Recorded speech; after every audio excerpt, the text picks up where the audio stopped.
Hi, and welcome to Mind Shifters Radio with the Forgiveness Doctor, Dr. Michael Ryce. I'm your co-host, Jeanie Ryce, and we also have Dr. Tim Hayes with us. We welcome you to the show. Today is Monday, May the 5th, 2014. Our call-in number is 646-200-4169. Press 1, and that puts you in queue to talk to us. We'd love to hear your comments and your questions because that makes this your show. We have a special guest coming on with us today. She's not with us yet, so let's first welcome Michael. Thank you, dear heart, and if you would, perhaps you could just let me know. We'll just break into my conversation, whatever we're saying, when Suzanne gets to join us. And our show today, we're going to have a guest named Suzanne Tucker, who is a physical therapist and the author of a site called My Mommy Manual.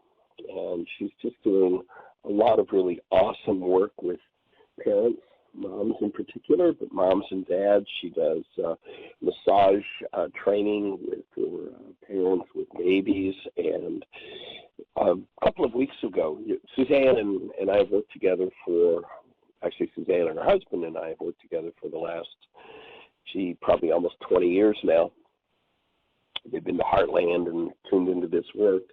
And as a physical therapist, moving into the realm of working with parents and babies, Suzanne has a blog, a website called mymommymanual.com, which you might want to go to and link into. She's doing some awesome work with parents. And in particular, what caught my attention was a conversation an article that she had written about discipline and how the idea of discipline in our culture has so many different interpretations and understandings. And so I had asked her, as a result of posting on her Facebook site, and if you go to whyagain.com, or pardon me, Why Is This Happening to Me Again, on Facebook, which you can do by going to our whyagain.org site. You'll see a little Facebook link there, and it'll click you in. It'll take you right to our Facebook site. And posted there is the article that Suzanne wrote on discipline and parenting. And then there's a whole thread of conversation from parents, kind of, in a way, sadly, mostly women. That would be nice to see the dads get involved in the conversations. The dads were involved in that. The women wrote about their dad's part, their partner's part in the disciplining of children. And kind of strange that for the most part they were referred to as, well, when daddy gets home, then he'll take care of this, that he's the punisher. And it's, I think, kind of a bizarre role to put a man in, and certainly sets him up for a certain quality of relationship with his children that is not necessarily very constructive. And so our whole conversation today is going to be about how to create constructive relationships between parents and children. Oh, good. So to create constructive relationships with parents and children, and recognizing that the word discipline comes from the word disciple. And the post that I did on Suzanne's blog in this regard was in reference to Vladimir Lenin, who says if you want to destroy a culture, all you have to do is change the meaning of its words. And when we changed discipline from disciple, which means properly taught, to mean properly beat up or abused, then we take away a whole realm of possibility from parenting and from raising our children. And I really appreciate Suzanne's efforts to bring us back to sanity in that regard. And your article is just beautifully written, reflecting the challenges, Suzanne, of raising 4 children, and that's certainly quite a handful, a pair of twins, and then 2 older ones. And I acknowledge both you and your husband for the way that you're consciously interacting and being conscious parents. So we've invited Suzanne to join us on the show, and also Dr. Tim, who has worked with conscious parenting in the past, and perhaps a former partner of Dr. Tim's. And I also asked Julie if she'd join us today because she has done so much work with parents and with children, having worked in an inner city school in Dayton, Ohio, and a situation where she's dealt with some really tough family circumstances, some really, really difficult ones, and maybe she'll share a little bit about that and what she developed using the work to support the parents. And Julie, I acknowledge you for, and I've watched you for years. I watched you in that school system, even though you're retired now, and what you really did. And you said to me when we talked about this show that you weren't a parent, but what I've watched you do is parents and parent these kids in such an awesome, conscious way that I think your contribution to the conversation is going to be fabulous. And so, Suzanne, welcome. We're delighted that you're here. Wonderful. Thank you. And so, tell us a little bit about your site, My Mommy Manual, and your Mommy Manual. Just share a little bit, just kind of introduce yourself and tell us a little bit about where you're going with all of that. Sure. Well, thank you. I'm a mom of twins plus 2 and 5 baby angels, married to Suzanne Tucker, a wonderful man. He and I started our relationship within Dr. Michael Ryce's work in our courtship and in our marriage early on, going to Heartland retreats, and really honoring that conscious parenting and conscious conception starts way before, that baby's in your arms. So we were very fortunate and blessed that my mother knew this work, and so this is how I came into the forgiveness tools. And as a mother, it was no surprise to me that I jumped on the superhighway of triggers and confrontations to myself, confronting my own limitations of fear. And in relationship with Sean, we took on the idea that in parenting, we were just at another level of healing. And My Mommy Manual started 6 years ago when a friend of mine who's very tech-savvy approached me and was really wanting to take the message we have. Sean and I have a holistic health center here in St. Louis, Missouri, and through Spirit's way, she approached me and wanted to take it onto the web. And when I didn't really understand what that meant, I said, yes, that's great. And we started My Mommy Manual with the intention of sharing what we were doing locally abroad. With the what you were getting yourself into. Yeah, it was really awesome because I didn't know what I didn't know, but I knew I didn't know it. So I was all in, but I didn't really know for what. But it's been awesome. It was great to have it put in place. Again, 6 years ago, we had 2 children, and then 2 years into My Mommy Manual, we conceived twins. And so it's just a real blessing to have everything in place so we could continue with this sort of call, this writing and teaching and sharing into that. And so now my kids are 13, 11, and twin 4-year-olds, boy and a girl. And the idea behind My Mommy Manual is to be a bridge to people in the parenting world that probably don't have these tools, that maybe don't even have the understanding if I'm in pain, I'm in error, and to be a bridge into the invitation that we all have a manual, and it's within us. It's our intuition, it's spirit, it's our higher self. And so the tagline for My Mommy Manual is to look inside, in brackets, yourself for instructions. And the invitation whenever I go to speak to groups of moms or dads or parents is a pull to the body. And that was something that was a real gift in the retreat center, to be able to feel when I'm in love and when I'm outside of love. And as a parent, if we can just access awareness of being out of love or off center, that's everything. And that's my goal with parents, is just to be a pull for awareness of, am I operating from love or conditioning, fear, guilt, approval? And that seems to be just the power mover right there.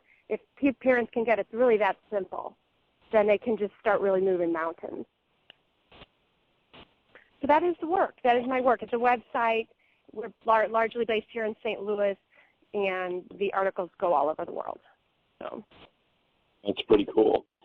And we appreciate what you're doing in that regard, and we're committed to supporting you in getting what you're doing out to every mind, heart, and being on the planet, especially the parents. And, of course, everybody's affected by parenting skills because we've all been parented, whether we become parents or not. Those dynamics are within us, and the healing of those dynamics and being able to do that process more consciously is so powerful. And one of the other things I'll just mention at this point, and perhaps it could be a topic for another show at some time, is that before you conceived successfully, you went through some unsuccessful pregnancy, and just the healing work that you've done in that regard, and the support that you're being to parents who've been through that experience is also extremely powerful. And perhaps another show we could address that issue and invite parents who've had that challenge, because it's certainly a huge one. Yeah. Yes, the loss and grief work with the forgiveness work paired together is just it's a super healing, and I do feel blessed that we are on the journey we are on with the tools we have, and I am also very aware that many people are out there feeling this level of grief and loss with early infant loss and miscarriage that don't have support, that do not have an understanding of this work, and really a wonderful community for us to all reach out to empower with these tools. Very, very forwarding for us. We have 5 baby angels, as I said, and it was and is a journey. And Michael, I mean, you have been so forwarding to me personally, and even we had the experience of body work with you, of a breath session after one of our little angels took flight, and I'm still living into that. So it's very, very powerful experience for us. I hear you loud and clear. Now, the thing that's been rolling around in my brain since I kind of accidentally touched into, I'm not sure now whether you had sent me an email or, anyway, I think I saw a link on Facebook and went to your site, and the article that I happened to go to was this one on discipline. And what really struck me, first of all, is how consciously you speak about the challenges of a 2-year-old, and in the particular blog that I read, where you are called by your 8-year-old into the living room with your 2-year-old and this green marker on your nice new tan couch, choosing that as a canvas for the challenge. And I appreciate the sense of humor that you're able to apply to it, of imagining being a 2-year-old and you've got a marker. What are you going to do but draw with it, And of course the perspective that you took of, well, okay, so if I were to be one of these people who thinks that hitting is appropriate, then what would I be teaching my child by hitting him for doing what a 2-year-old would naturally do, and that is use the handiest canvas for the marker he's got in his hand. And being able to get into the reality structure in that little one's mind certainly changes the whole perspective from the average parent who might look at a child with a marker and on their nice new tan couch in bright green, who might decide that they've got a bad child and start to label their child and turn them into something that they're not, instead of just the naturally exploring child. I think to have that much conscious awareness is awesome in itself, and a perspective that unfortunately not many parents are able to take, simply because they just don't have the brain cells for it. And so it's a pretty cool article. Maybe you could just give us the link to it, so that anybody who might want to jump on there as they're listening to the show might be able to go to it and have a look at it. It's My Mommy Manual, so it's MyMommyManual, mymommymanual.com. And then if you go to the search box and you type in how motherhood Helps Me Grow, the title of it, I believe, and it should pop up. And the premise is, in the picture, it's a woman looking in the mirror. And the obvious premise is, so I'm triggered because my child has taken a green marker to our new leather tan couch. But it all happened in slow motion. I was able to see it, to observe myself and observe my child, and to speak to it, like you said, Michael, from the idea of what if I was a parent who believed in spanking? Would this be a moment that I would then hit my child? And, of course, I redirected my child, and I'm able to explain how it all went down, my very real feelings, and then what we did and how he learned, very quickly that, drawing is on paper. And yes, it's getting into that it's not a behavioral thing for a kid. He's brilliant. He's 1.5, 2. He's this big new canvas, and he's gonna make it pretty. And so for parents that I work with, I teach locally positive parenting classes and infant massage classes. And a lot of it comes down to the parents fear, I fear, that if we don't, quote, discipline our child, that what's going to happen to them? They're going to be unruly, or they're going to have bad behaviors, or they'll be spoiled, or they'll continue if we don't teach them, to not, quote, draw on the couch. But what are we teaching them? We're creating out of avoidance to draw on the couch with our anger and our reactions. And so it's basically just breaking it down. If you don't have the language and you don't have the understanding of forgiveness, or even that I'm in pain, I'm in error, really examine the trigger and then the teaching moment that it is. And then how can we move forward and create behaviors with our children that we're looking for, not ones that we're not, which is what we do. We react, and then we create more of it. The child feels powerful in the negative consequence, and then the parent is surprised, why am I seeing, fighting, hitting, drawing on walls, very amazing parents, very loving, present, conscious parents, feeling like this is a downward spiral. So. Right, and to me, another component of that hitting that often happens in families, because parents have their internalized issues around hostility and fear, that not only the hitting aspect of that so-called disciplinary action, but also the labeling aspect, which is something that Julie has really focused on a lot as a school teacher, and that when one begins to label the child, they begin to program the child's mind to function in a certain fashion. And then they're shocked when the child functions in the fashion in which their authority has labeled them. And I think that's just as important and significant a piece of the process to look at and to see as an opportunity to heal, as the actual action of physically attacking a child. So the other thing that's been rolling around. Excuse me, go ahead. Oh, I was just going to say hi to Julie. Julie, you were present at Heartland when I was there, and I love your work. I love what you're doing in the schools. Are you with us, Julie? Well, she's dropped off. Let me see if I can. Julie, press 1 if you're back on. Oh, there she is. Okay, so Julie, you're on. And by the way, that link is parenting. How parenting helps me grow. Oh, good. Cool. So, Julie, welcome. Thank you. Very interesting conversation. Yeah.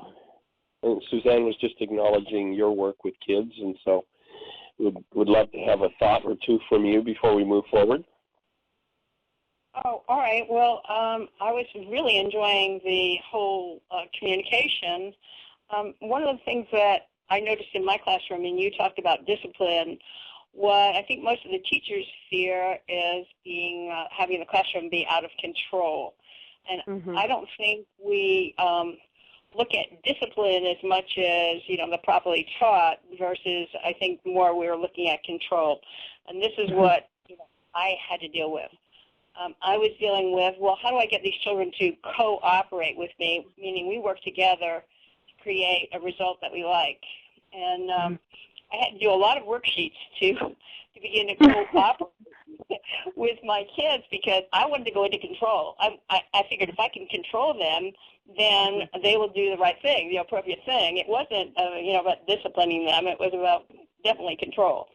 And and when I work with others, it always seems to be, the bottom line always seems to be control.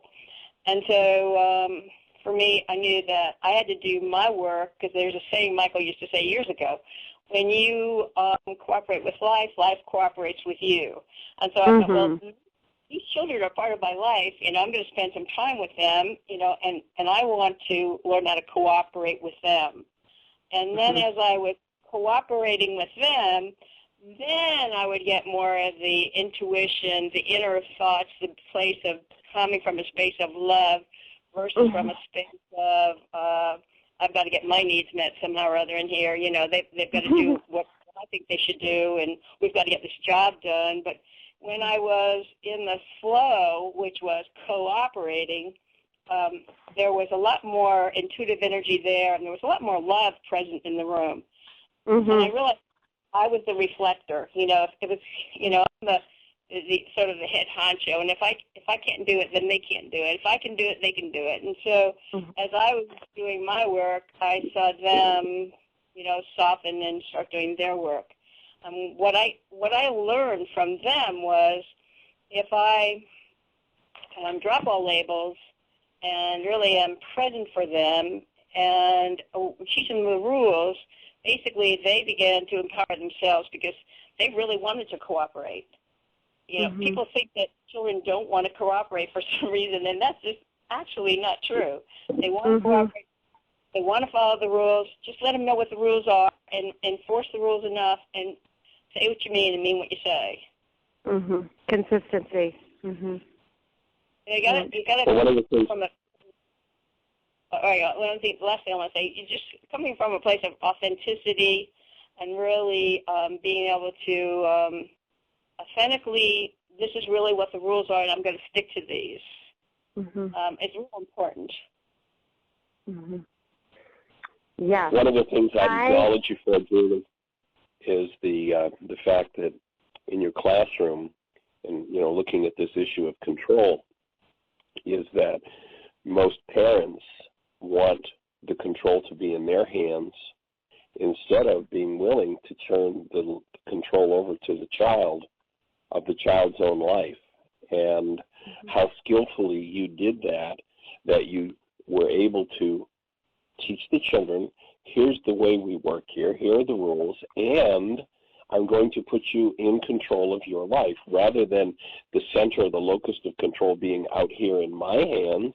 I want to put it in your hands, and when one empowers a child in that way, and the child understands, has been disciplined, properly taught, discipled in how the world works, then the child is an empowered, centered, loving state of being as that carries forward and works within the structure, as opposed to the external, the parent or the teacher on the outside that wants the control to be in their hands because of their own fear and their own lack of internal control of themselves. So to acknowledge your skill in that regard, Julie, and how you did that in your classroom.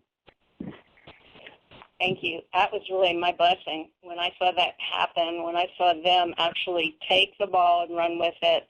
And all I really had to do was say, well, you're on target, you're off target, and that would trigger their mind into going back to what the rules were, who wanted to be on target. And so, it's really empowering them. It was amazing for me. I mean, it was like learning. The whole thing was a learning skill for me. I mean, it was. I was being taught as much as they were being taught.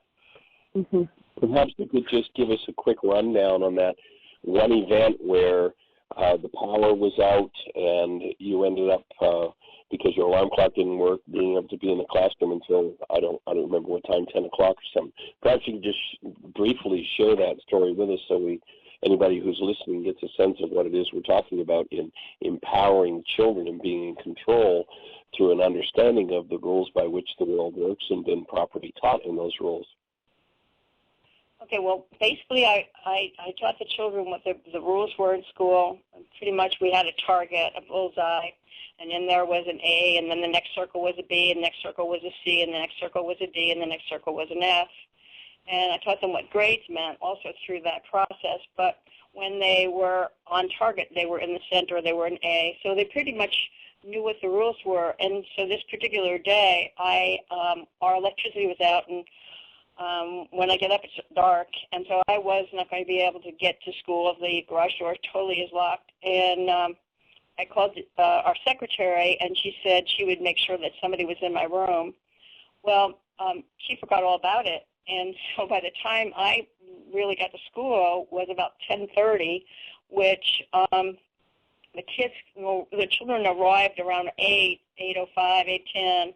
And then they are to pass out their breakfast tickets. A lot of them are low income, so they have a breakfast ticket, or they actually have their money and they go to breakfast most of the time. It's kind of a social thing too. And then we pass out the work and so on. Well, my children came in. They hung up their coats. They passed out their breakfast tickets. They went to breakfast. They passed out all their work. They passed out their folders, which has their name on them. And about 9 o'clock, one of the teachers stuck her head in and wanted to know, and they didn't know I wasn't there. And they said, "Is everything all right?" And I said, "Oh, yeah, everything's fine. We just hope we're doing the work Mrs. Haverstick wants us to do," was the response.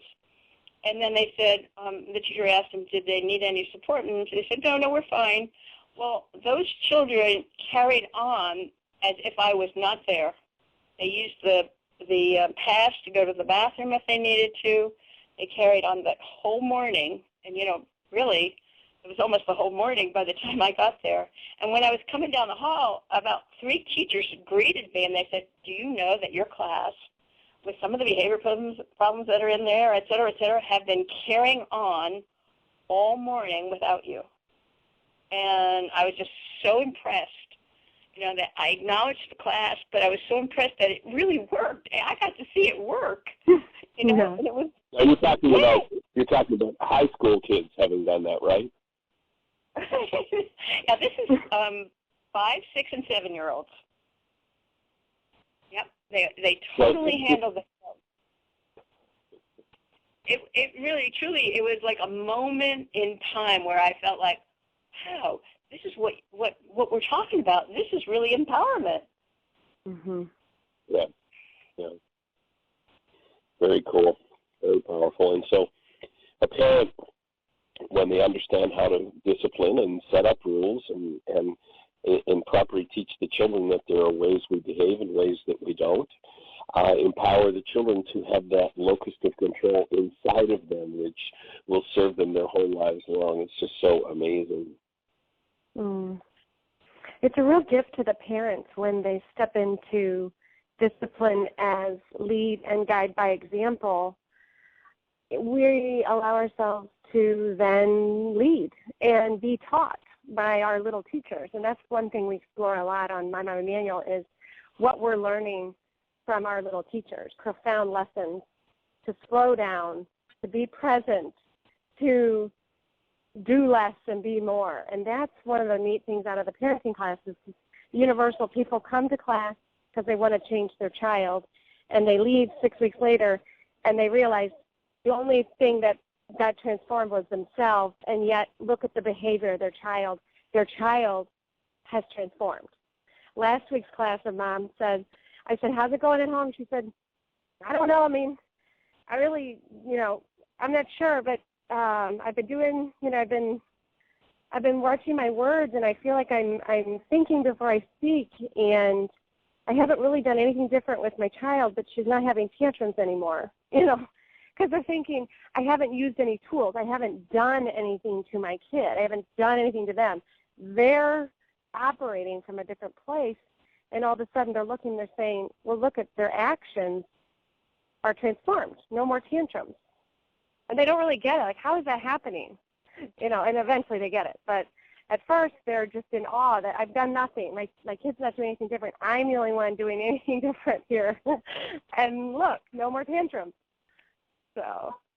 Well, it's certainly a reflection of our creatorship, and a lot of people don't realize that as creators, they are participating in the behaviors of everyone and everything that happens around them. And so the child being a number one reflection of one of my favorite tongue-in-cheek lines, of course, you've heard me use before in the workshops, is that having a child is like having your unconscious mind hang out in true living color and Dolby sound. Everything you've never dealt with, they're going to do. And when the child resolves those issues, or the parent, pardon me, resolves those issues within themselves, then the issues oftentimes just automatically and spontaneously resolve with the child. They just disappear. They do. They do. Well, we had some funny ones. We had a mom complaining about a little girl who was finger painting with ranch every night, and this was a big problem because they regularly ate at Grandma's house, and they regularly went to restaurants. And she brought this up in class, and so much of it is just holding it in a group space of love and being intentional. And so people are all the time bringing real experiences because they've learned, wow, that person transformed that last week. It's been going on for a month for them, and they mentioned it in class, and sure enough, they're coming back, and it's transforming within a week. So she brought this up thinking there's no way this is going to change because this little one has been, finger painting in the ranch for quite a while, and she's tried everything. And sure enough, we processed it and took it through a forgiveness worksheet and saw the correlation between her own memories of being a child and some feelings with her mom, and it gets very deep and long. But sure enough, she she puts on Facebook that night, no problems with the ranch tonight. The little girl stopped the behavior. The only thing they had done is I suggested that she stop off at the art store and get some finger paint. I said, have you been finger painting? No. Why don't we start finger painting, on paper? And this mom, was just ecstatic that with a simple, art kit purchase and a forgiveness worksheet, her little one no longer finger painting on the face with the ranch. So. Very cool. One of the things that's been rolling around in my head since I first read the article last week is one of your moms who posted to it was talking about how hitting your child is okay if you do it properly. Yeah. And when you do it properly, it's not a problem with the child. And it was just like that's been just bouncing around and rolling around in my head so much since then that someone could actually believe that there's a proper way to hit a child. And the fact that has to come from a parent with some sort of internalized issue that they're not willing to look at and deal with, and so they're externalizing it on the child, and that raising a hand to a child because one happens to be bigger and stronger than the child and have control creates out of that circumstance what in our codependence work we call a power person. And that power person clearly, the parent can say all the words about love, and I'm lovingly disciplining, but the truth is when you hit a child, you hit a child, and that doesn't come from a loving space. We can talk about and pretend, but the underlying or the hidden motivation is some form of hostility or fear. And until the parent is able to resolve that issue within themselves, they're going to probably escalate that situation with the child. And, of course, the child becomes the unruly one when I think the truth is it's the parent that's the unruly one. Yes. The comments, for everyone on the radio show, there's the article and then there's the comment section. And the comment section is really enlightening to read. And what I love about My Mommy Manual is that we are such a bridge, and that is one of the goals we have, is to be inclusive. And because that's how we can get this sort of mind shifting going on to the general public. And so I always come at issues with an approachability and a goal to inspire and inform. So to invite people to look and not tell them what to see, and invite them maybe where in their heart to look. So we explored this idea of spanking, and one of the mothers proposed that her thinking could come from a place of love. And I think you see this a lot with people that get confused with the teachings of the Bible, and they think it's their duty as a parent. They feel a real societal pressure and a permission to hit their child when they are fooling themselves to think it's coming from a place of spiritual direction or love. And she does a really good job explaining the mindset of that parent in her comments. And Michael, you do a very nice job in your reply comment of sharing another opportunity of how to hold that. One story I've shared in the parenting classes that really resonated with parents is a story of a little child who was regularly hit. This child was hit with a switch. You know, the ritual used to be for him to go out and cut a switch for him to be hit with, to bring it into his parents, and his parents would hit him with the switch. And one day the mother sent the child out to go get a switch because he had had a bad behavior, and he went outside and he couldn't find one. So he brought in a rock instead, and he said, "Mom, I couldn't find a switch to cut for you to hit me, so I got you these rocks and you can just throw them at me." And the mother broke down in tears and picked up the rocks and put them on her windowsill to remind herself that she had fooled herself to thinking that she was disciplining her child with a switch, that it was okay. But in that moment, she had insight into the mind of her child. If you can't use the switch, Mom, just throw these rocks at me. That is how the child held this level of disciplining from their parents. Just throw these rocks. I deserve it. Just throw these rocks at me. And that story seems to have power with the parents that still have one foot thanking camp out of some duty, out of some sense of spiritual rightness or societal pressure to control their child.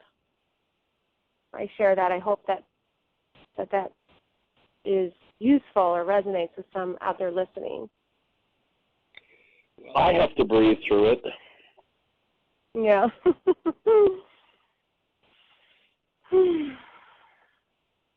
How bizarre that it goes to that extent. It's just amazing. Really? So I have a question. The question is, when you're working with parents and, like I know my own rage, and my own fears and my own behaviors, okay? And sometimes I don't know them and I get resonated. And so what I have done is discipline myself enough to address, my issues so that when I can be around children or when I am around children, that I can come from a space of love. Do you work on that with parents, like if they have the inkling to hurt a child or hurt anyone? It's a projection, obviously, but what do you do with them? Do you say maybe some worksheets on that so that you can clear that? That's a great question. So the class is a 6-hour class, and it's one theme a week for 6 weeks. And the first week is on self-understanding. So it's the idea, and really all 6 weeks are on self-understanding. But to the parent who comes, they say, okay, the first week is on, understanding how I explain it. And let's get underneath the trigger. So why is this triggering you? And most parents, they don't need to know this work to go, yeah, I am really triggered by such and such. And they know that it affects them uniquely, this trigger. So the first week is we're going to get underneath that. Why? Why do you think that is? And we start with one of my favorite exercises from Heartland, and that is your 3 earliest memories, conflict.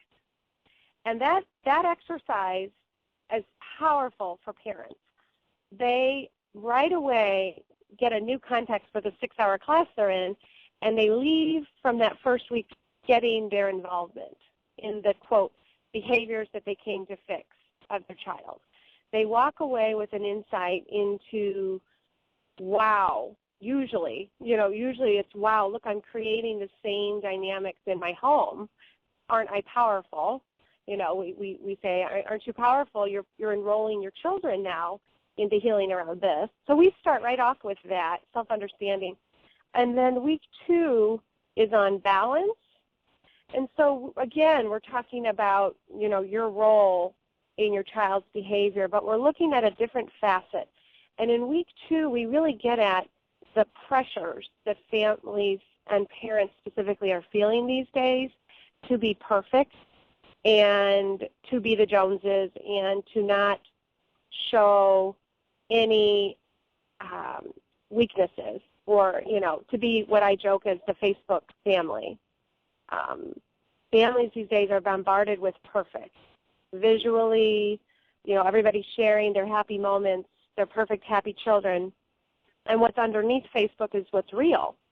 And so week 2, we talk a lot about letting go of perfect, and how when we can let go of perfect for ourselves and love ourselves for being just enough, then we can start to love our children for who they really are, not who we'd have them be. And we can love their imperfections and their challenges just as much as we can love their gifts. And we start to get insight into that our children are perfect, and love as a noun, not a verb. And that's where we get into that, is week 2. And I could continue and tell you each one, but the forgiveness work in the worksheets is through everything. It's through all 6 weeks. And I'm just now starting a level 2 class where we're going to go into more in-depth worksheet teaching and sharing, and some of the other more experiential-based tools. But there's a willingness in the parents, and what I love about the class is they don't need, I've tried to offer this work in different ways, Julie. I've called it yoga parenting, conscious, all these other words, mindful, and these do not resonate with your average parent. They don't come to class. When I finally found out a secret formula, it's positive parenting. This attracts parents who know they are wanting to parent differently than they were parented, but they don't know how. They don't feel they have the tools. And they're attracted to the class, and they're definitely taking ownership of their part in this. Even though when they come to class, they're still thinking, I'm going to fix my child. I'm here to fix my kid. And they get a surprise. And the thing I hear time and again is, I am more aware. I am changing my words. I am pausing before I speak.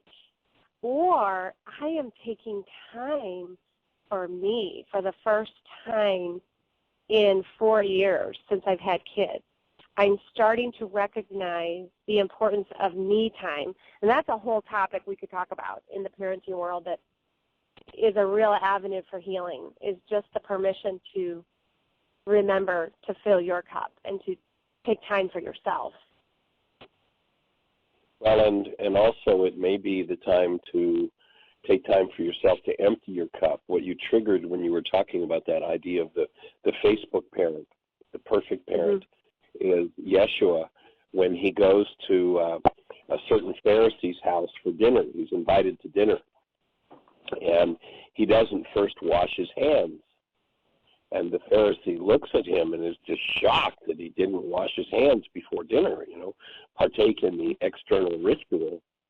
And Yeshua gives us there a definition of a Pharisee, and really, as opposed to positive parenting, what most people are practicing is pharisaical parenting. Because what Yeshua does is he defines what the Pharisee is, and that is you keep clean the outside of the cup and the platter, but your inward parts are filled with hostility and fear. And the parent who isn't willing to face their own hostilities and fears, which I think is just awesome that you're inviting them into that space to do that, so they can be consistent parents rather than Pharisees, insisting that the family looks good and everybody's perfect and blah, blah, blah, blah, blah, but being able to be true and honest, and instead of keeping everything looking good on the outside, really truly entering into the healing process of cleaning the inside of the cup and the platter so that we can truly be consistent as the beings we were designed to be as love. It's just awesome that you're doing that. I love that. I'm picking that one up. We do talk a lot about filling the cup, and Sean and I, privately, we talk about emptying, being an empty vessel. I am definitely pulling that in now into class. I love that for families to have that, because that's what's happening. There is such an emptying, and what the real surprise to me is the speed at which the parents are getting on board and opening the fada, the open. They're opening and sharing, and this vulnerability they're stepping into. It used to be like class 3. It's class 1. And the way we open now, the way I open now, instead of, I used to always ask for, what is your goal or why are you here? And I changed my wording because what I was getting is I was getting all the pretty answers. I was getting all the Facebook answers. I want to be more patient. I want to be a better mom. I want to be a better dad. These were the pretty answers.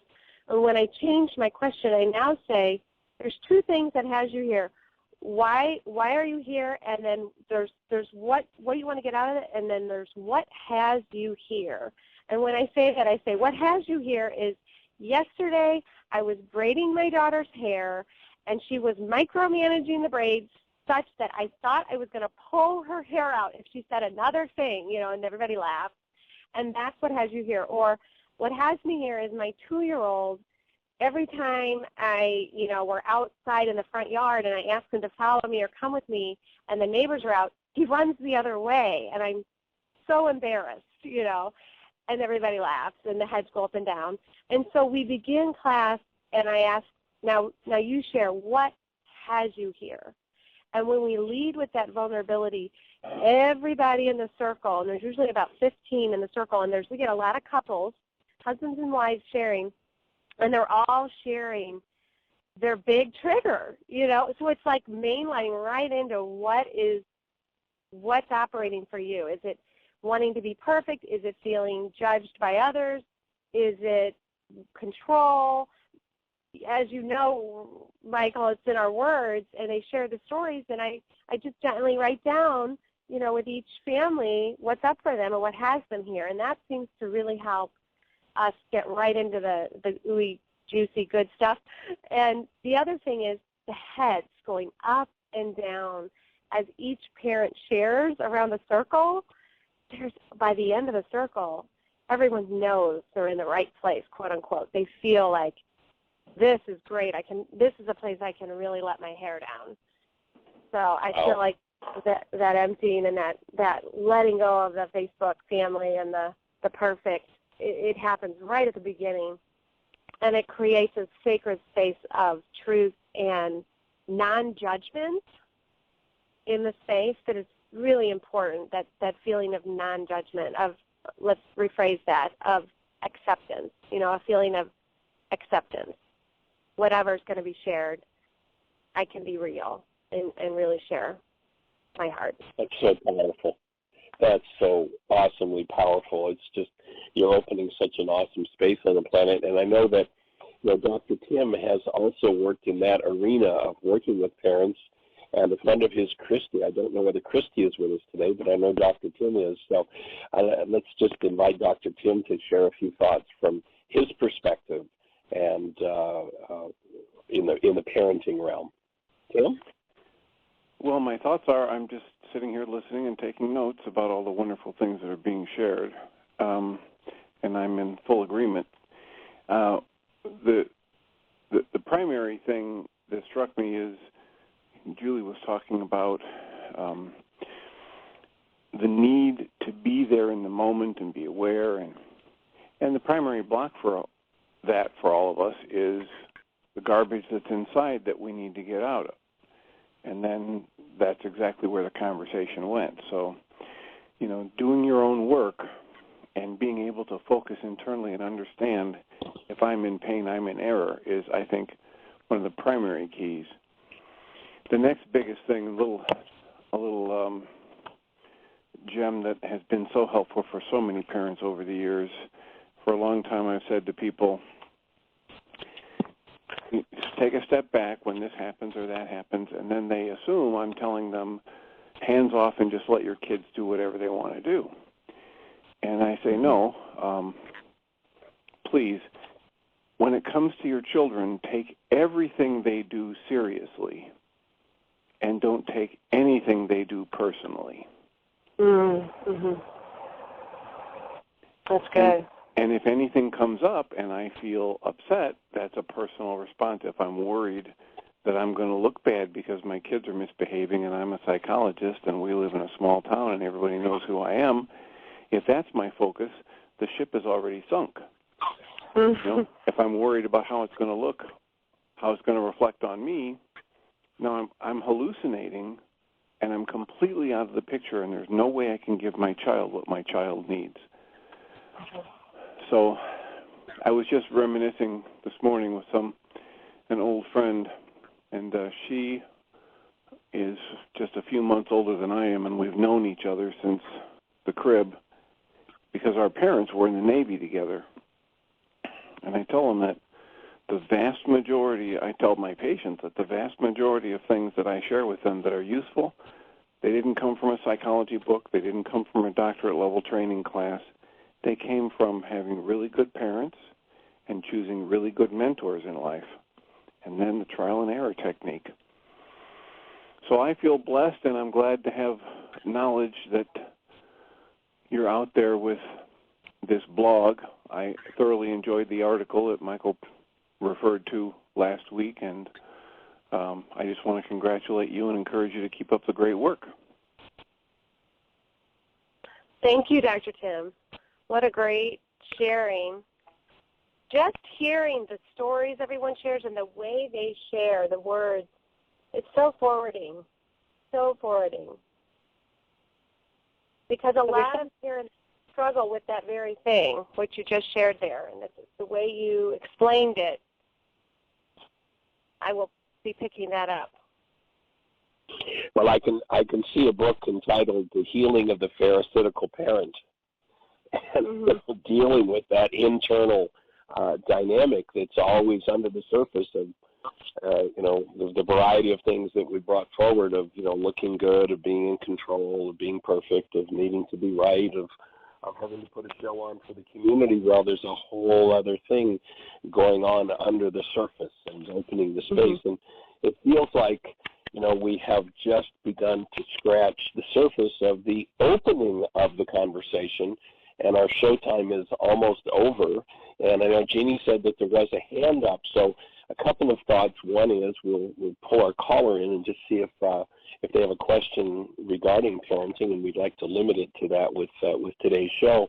And maybe, Suzanne, we had talked with you some time ago about you maybe doing a blog talk show on our network to do that with parenting, but maybe a starting point would be that, in the same way that we have Aramaic Fridays now with Dale Allen Hoffman, maybe you'd be willing to set aside the time on Monday mornings, and maybe we could make this parent-teacher talk day on Mondays and carry on this conversation. And everyone who knows parents invite their, especially new parents into the conversation to have these gems, this just awesome wisdom that you're bringing forward that you just change so many people's lives. The ripples that go out from this, are just incalculable. Well, I would love that, and I know that our community here would welcome it. The one thing I really see the pull for is community, people feeling like this is great, and I want to keep this. I want to keep this circle going in my life. And so this radio show, and I've been feeling led to start a positive parenting Facebook group, private, secret, anyone who's gone through the class, and this would be a wonderful offering, the Monday radio shows. Well, if you're up for it, I'm willing to establish that right now as it's going to be Parent Teacher Talk Radio on Mondays. Great. If that works for you, then it's a done deal. We'll start. Today's the first one, and we'll move forward from there. I have 2 hands and 2 feet in the air. All right. Cool. Well, let's just check in with Jeanie and see what our caller has to say. Jeanie? Okay. Yes, I think it's Tony, area code 517. You're on the air. Hi, everyone. I will call in tomorrow to share a little more detail, but I just had a miracle in my eyes this weekend. And I guess the point that I'll reiterate today is that I could have heard this show a year ago, and I know Michael remembers driving with me in the car and talking about my own issues with my son and trying to understand the idea of discipline. And I've been doing my healing work, the worksheets, for a year now, and I could have heard this show a year ago and done stuff to do the right thing. But this weekend, there was a breakthrough that I could see with 100% clarity that 100% of what Alan was, the events of this past week were 100% reflection of what was going on inside of me. And we had a time where as he was sharing his thoughts with me, and I was, responding to him, I was noticing that I had clarity about what he was sharing.